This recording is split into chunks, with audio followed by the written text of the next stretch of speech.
आईने हिंदी के एक नए एपिसोड में आपका स्वागत है। आज की इस वीडियो की शुरुआत करने वाले हैं एक ऐसी रिपोर्ट से जिसका इंतजार हम सबको काफी लंबे समय से था, और वो था रशियन राष्ट्रपति व्लादिमीर पुतिन के भारत दौरे का। जिस समय हम ये वीडियो रिकॉर्ड कर रहे हैं इस समय हो रहा है तकरीबन शाम के 7:30, और इस समय रशियन राष्ट्रपति व्लादिमीर पुतिन भारत की जमीन पर पहुंच चुके हैं, जहां पर उनका स्वागत करने के लिए माननीय प्रधानमंत्री श्री नरेंद्र मोदी जी ने अपने प्रोटोकॉल को ब्रेक किया है और पर्सनली उनको रिसीव करने वो एयरपोर्ट पहुंचे हैं। रशियन राष्ट्रपति व्लादिमीर पुतिन का भारत दौरा बहुत ही महत्वपूर्ण है, जहां पर प्रधानमंत्री श्री नरेंद्र मोदी जी और रशियन राष्ट्रपति व्लादिमीर पुतिन के बीच में द्विपक्षीय वार्ता भी होनी है और डिफेंस से जुड़े बहुत सारे मुद्दे जो है वो डिस्कस किए जाएंगे। यहाँ पर Su-57 फैलन की लोकल मैन्युफैक्चरिंग टेबल पर होगी। कल की रिपोर्ट की बात माने तो रशियन मीडिया TSS में ये कहा गया था कि रूस अपने लोकल मैन्युफैक्चरिंग के प्रस्ताव को और ज्यादा अट्रैक्टिव बनाकर भारत के सामने रखेगा। हालांकि अब कुछ ही क्षण की देरी है और उसके बाद सब दूध का दूध और पानी का पानी हो जाएगा कि रशियन राष्ट्रपति व्लादिमीर पुतिन और प्रधानमंत्री श्री नरेंद्र मोदी जी के बीच में क्या क्या वार्ता होती है और क्या क्या चीजें हमें देखने को मिलती है। उनका दौरा इसलिए भी महत्वपूर्ण है क्योंकि भारत और रूस के बीच में जो सैन्य अभी तक रिश्ते थे वो एक नेक्स्ट लेवल पर जाने वाले हैं, जहां पर कुछ महत्वपूर्ण समझौते भारत और रूस के बीच में किए जाएंगे। इससे पहले रशियन डिफेंस मिनिस्टर का भारत आना हो चुका है, जहां पर उन्होंने रक्षा मंत्री श्री राजनाथ सिंह जी से मिलकर के वार्तालाप करी है। और अब रशियन राष्ट्रपति व्लादिमीर पुतिन का भारत आने का मतलब ये है कि जिन डील को लेकर हम लोग काफी उत्साहित थे उस पर हमें अब जो अपडेट्स हैं वो लगातार मिलनी शुरू होंगी। खैर, इस समय सबकी नजर रूस के Su-57 Felon program, S-400 air defence system और इसके अलावा दूसरी जो मिसाइल्स हैं उनको लेकर के है, और हमें बहुत जल्दी कुछ ही घंटों में इसको लेकर बड़ी अपडेट्स मिलने वाली है।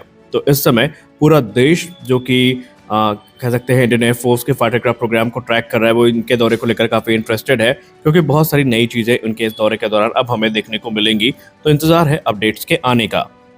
हमारे अगली बड़ी अपडेट आ रही है फिलीपींस को लेकर के। भारत से ब्रह्मोस सुपरसोनिक क्रूज मिसाइल को खरीदने के बाद फिलीपीन को भारत की मिसाइल सिस्टम की कैपेबिलिटी पर अब पूरा भरोसा हो चुका है। फिलीपीन समझ चुका है कि भारत की ये मिसाइल सिस्टम टेक्नोलॉजिकली कितने ज्यादा एडवांस है, और इसी को लेकर अगर हम मीडिया संस्थान IDRW की रिपोर्ट माने तो फिलीपीन ने भारत पर फॉर्मली अप्रोच किया है, जहां पर उन्होंने भारत के साथ जो भारत के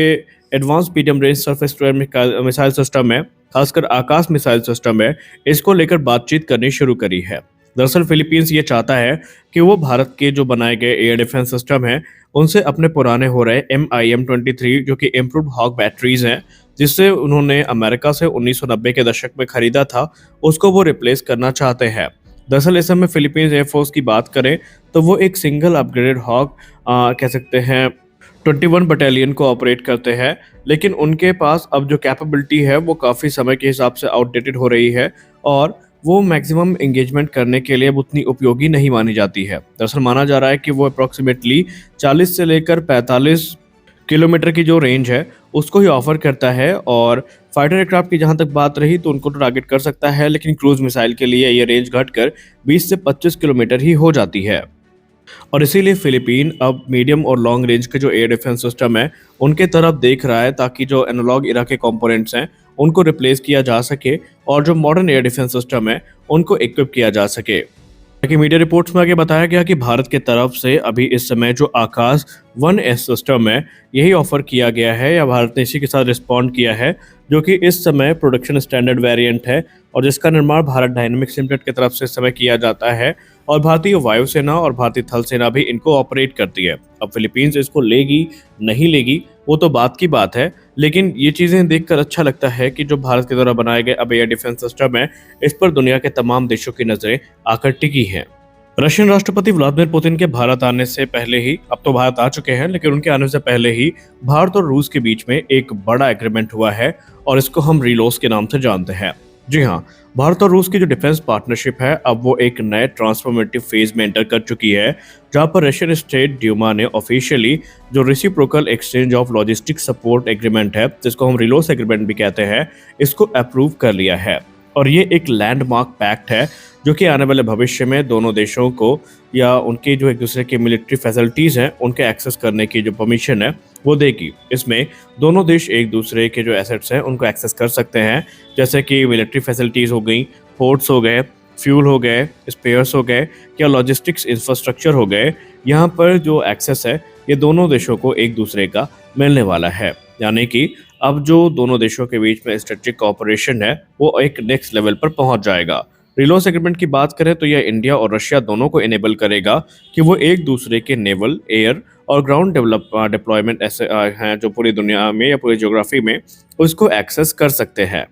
और एक दूसरे को सपोर्ट भी प्रदान कर सकते हैं। और इसका होने के बाद से ये गारंटी है कि जब बात आती है लॉजिस्टिक की, रिफ्यूलिंग पॉइंट्स की या रिपेयर हब की, तो इससे दोनों देशों को जो बेनिफिट है वो क्लियरली मिलने वाला है। और हम सब ऐसा मान के ही चल रहे थे कि आने वाले भविष्य में ऐसा ही कुछ डेवलपमेंट हमें देखने को मिलेगा। अब यहाँ पर डिफेंस एक्सपर्ट्स मानते हैं कि इस एक्ट के बाद भारत अपने जो मिलिट्री एसेट्स हैं वो रूस के यहाँ भी ले जा सकता है और रूस भी अपने जो स्ट्रेटेजिक एसेट्स हैं वो भारत में डिप्लॉय कर सकता है। हालांकि इसका दूरगामी परिणाम तो हमें देखने को मिलेगा ही मिलेगा, लेकिन ये इस चीज़ का प्रमाण है कि भारत और रूस की जो दोस्ती है वो एक नए आयाम को प्राप्त कर चुकी है।